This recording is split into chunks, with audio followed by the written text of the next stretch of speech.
What is the Quran? It is a set of 7th century revelations from God made to Muhammad in 2 cities, Mecca and Medina, in what is now Saudi Arabia. It heralds the truth that there is only one God, not the many gods still being worshipped in ancient Arabia. Of course, this was not the earliest revelation that there is only one God.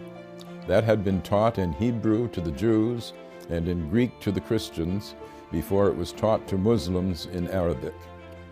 These 3 sets of revelation set apart the people of the book, each with their own special covenant from the same God. There is only one. We believers in one God are on the same team, as it were, and should protect one another's places of worship, listed in the Quran as monasteries, churches, synagogues, and mosques, where God's name is much invoked. The Quran does not confine God's action to the formal covenants of religion. God tells us that He sends messages to all men all the time, beginning with Adam, who repented his sin in the garden and became the first prophet. The unending stream of prophets includes Moses and Jesus. Muhammad himself is the seal of the prophets, not as canceling former covenants, but as confirming them. But the love of God is not brought only by human messengers in the Quran. Creation itself is a set of messages from God, which speak a divine code that we are told to decipher. God's intent can be seen in the beauty and power of the universe.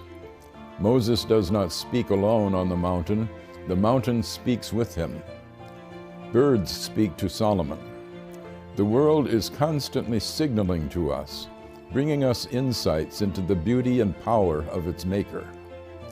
This should call us to a reverence for God's handiwork, an important message for our ecologically challenged era.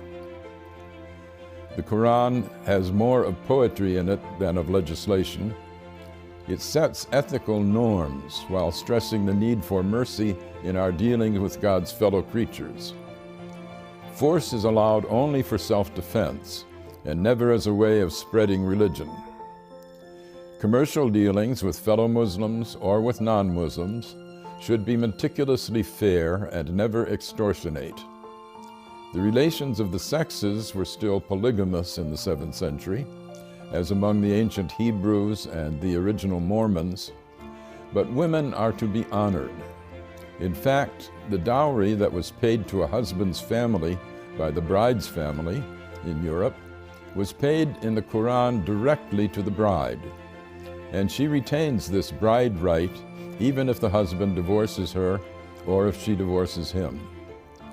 This carved out an area of women's rights unparalleled in the 7th century.